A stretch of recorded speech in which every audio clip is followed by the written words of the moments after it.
what I want to do just now is say that I think we've got an opportunity to face the future with some sort of educated optimism. What we've seen this morning are a whole variety of different forces that are converging towards what the futurist James Martin calls the 21st century canyon.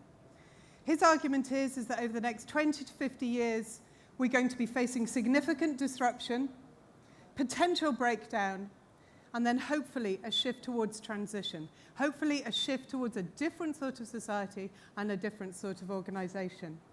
Now, I think the challenge that we're facing as educators is how to think about all these different things together. Think about what we've heard this morning. We've heard about new technologies. We've heard about the environment. We've heard about changing social practices. So what I want to do is say that as educators, we need a holistic view on this. We can't just pick one thing up. What we have to do is figure out how we rethink educational institutions to take account of all of these things. And for me, that means we need education institutions that are focused on future building, not future proofing.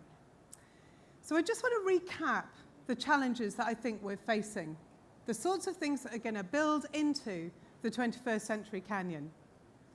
We need an education system that's going to help us live with the technologies that are disrupting our sense of what it means to be human.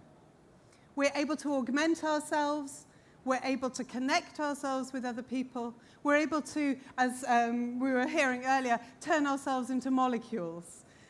The question is what's the boundary of the human being? Now, this becomes particularly critical for education. Mass democratic education is premised on the idea of the rational, autonomous individual. When we start looking at the potential for routine use of cognitive enhancement, when we start looking at the potential for the merging of the body and biotech, when we start looking at the individual embedded in large-scale systems of systems, we have to start thinking about an education that has a model of the interdependent individual at its center. This becomes particularly important when we start thinking about the systems that we're embedded within. I don't know how many of you are aware, a couple of years ago, the New York Stock Exchange lost $1 trillion in value in 2 hours, and then recovered $840 billion afterwards. That wasn't the thing that is worrying. The thing that was worrying was nobody knows why it happened. So one of the big questions that education, one of the big issues that education has to help us face is how do we live responsibly and ethically and critically with the technologies that we have available to us. Martin Rees tomorrow will talk, I think, about the potential for this being the last human century. The second challenge that we need to face, and that Ellen has talked about significantly, is how education helps us live with environmental change. This is the issue of resource depletion. It's also the fact that we're looking at a 2-degree temperature rise pretty much built in from the Industrial Revolution. A 2-degree temperature rise brings significant species loss. It brings migration within countries. It brings international migration. We're going to have to figure out how to live with and adapt to that.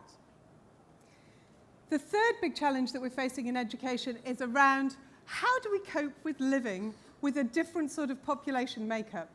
We've grown up with a population that's shaped in a triangle. Large numbers of children, small numbers of older people.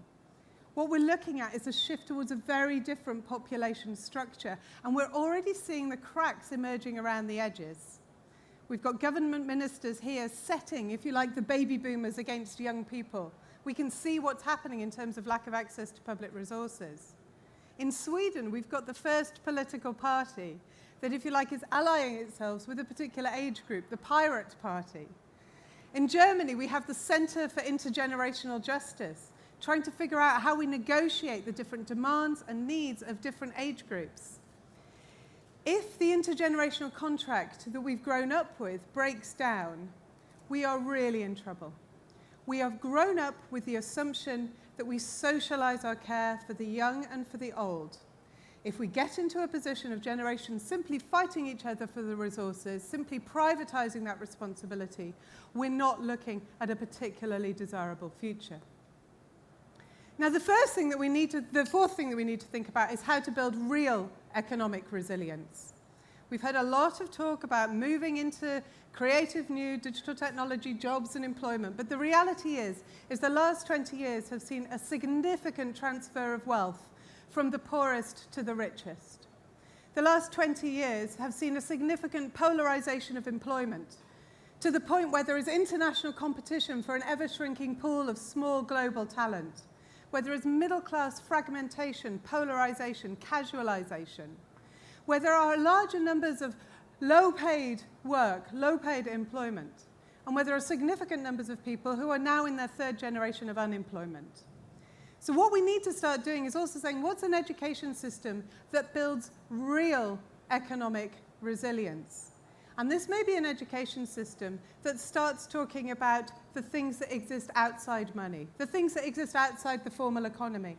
It may be about supporting young people to build their own organizations, not only to make millions, but to figure out how you build resilient and powerful communities.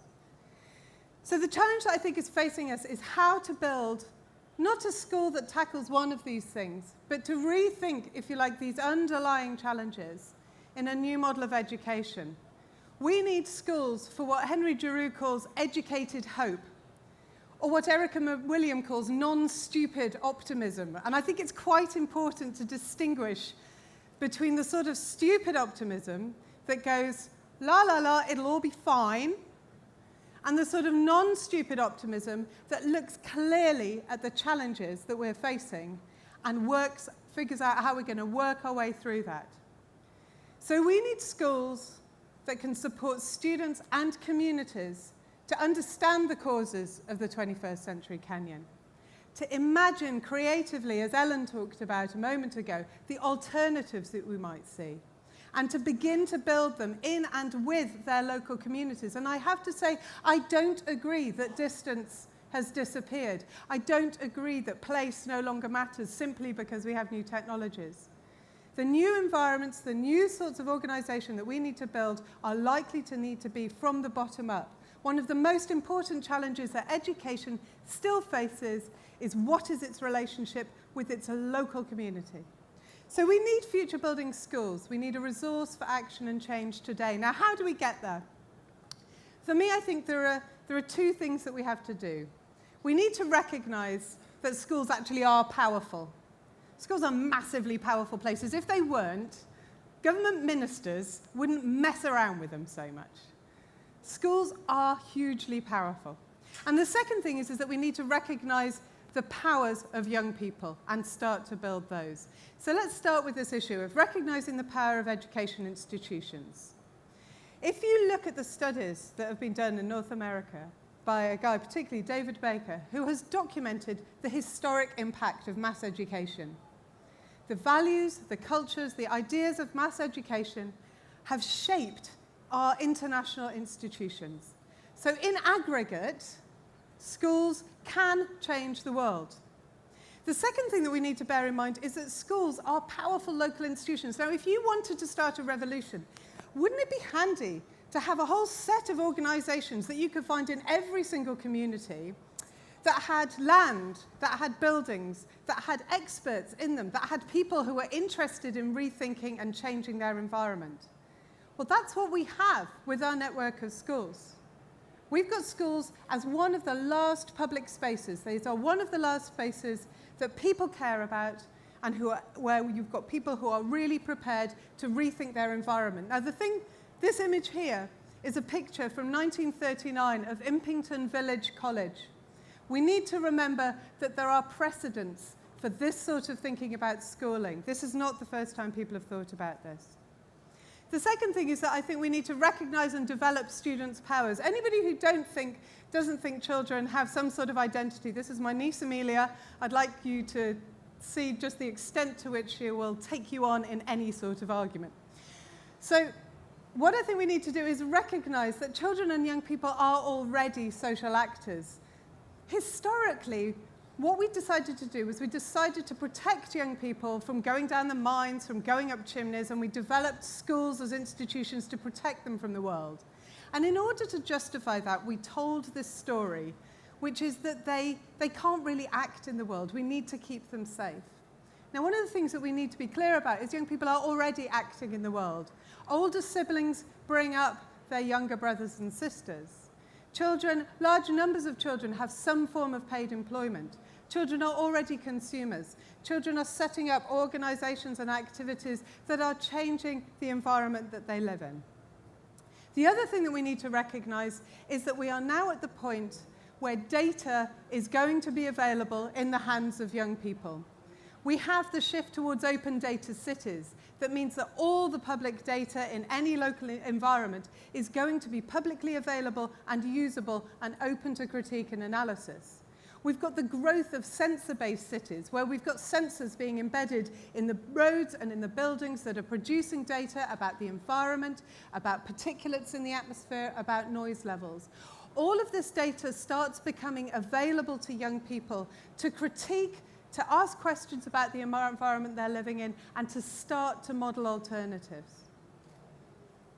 Now, the thing is, there are huge numbers of schools that are starting to imagine these new ways of organizing education. Educated hope is actually springing up all over the place. So one of the examples top here is a community called Todmorden. They have a program called Incredible Edible Todmorden. And their goal is to be self-sufficient in food by, I think it's 2050. Now, what you're starting to see with this sort of initiative is civic society and schools starting to work together to reimagine the world that their children are living in. And what we have is the schools setting up businesses and organizations where the children are developing food boxes and able to start selling things in the local area. So you've got the school as the center of local innovation. And there are a whole range of different projects that are starting to work like that. The Learning Futures program that the Paul Hamlin Foundation and the Innovation Unit have led, the Education Justice Collective in the US, the Landless Workers Movement in Brazil, and as we already know, Apps for Good and Young Rewired State. Now, there are those who think that this is something that can only exist at the margins of education. This is the stuff, if you like, that we do in citizenship, or we do in PSHE, or we do maybe in geography if you've got a really good teacher, you know. But actually, we can see this sort of work. We can see an approach to rethinking the world emerging in all sorts of disciplines. And I'd point you to the work that's going on in Chicago with critical mathematics. What happened there was a school had a student who was beaten to death by other students outside the school building. And they decided to try to figure out what drove and what caused this sort of activity. So what they started doing in mathematics was they started looking at the conditions that shaped their children's lives. They started asking the questions about the models of economics. They started asking questions about what happens when you get gentrification. They started asking the very important question of what happens when you have schools that are set in competition with each other rather than supporting each other. And through doing that, they were working with the most complicated mathematics, and at the same time, they were starting to have an effect on their environment. Now, one of the arguments against rethinking schools is often the argument that middle-class children will leave these schools because this is the sort of thing that, you know, we only do with the kids that we're really struggling with, who we haven't thought about anything else to do with. Now, the reality is, as I know, is that universities themselves are also changing. We've got the growth of the student as producer movement at Lincoln University. The entire university has rethought itself around students engaging with building knowledge. You've also got students voting with their feet. You've got the growth of entirely different alternative education institutions being set up, like the Really Free School in London, an image of which is just up there, which is a bunch of young people basically saying, why am I going to get myself into debt, paying X £1,000 per year? I'm going to set up an entirely different university structure. And these are growing all over the place. We've also got the example, this top corner up here, is an image of a mill in Salford that a PhD student who I'm working with has effectively taken over. And he has decided that his work as a PhD student is to collaborate with Urban Splash to reimagine this space as a centre for the community. On the roof, 16,000 square metres, there is a local farm. Outside it, there is a forest that is being reimagined as a permaculture garden. They are setting up food boxes. They are setting up childcare resource, and they are acting as a hub for change within that community in one of the most historically, economically deprived, but I would argue not culturally deprived communities in the world. So what I think we're starting to see is we are starting to see a movement. We are starting to see what happens when schools and universities realize what it means to release their power, to release the power of students to change the world. And for me, this means that we are starting to see the move towards educated hope, non-stupid optimism, and a strategy to get us through the 21st century canyon. Let's not muck around. The canyon actually is there. The thing we need to remember is that there is a route through it if we look it clearly in the eye and reimagine education as a result. Thank you very much.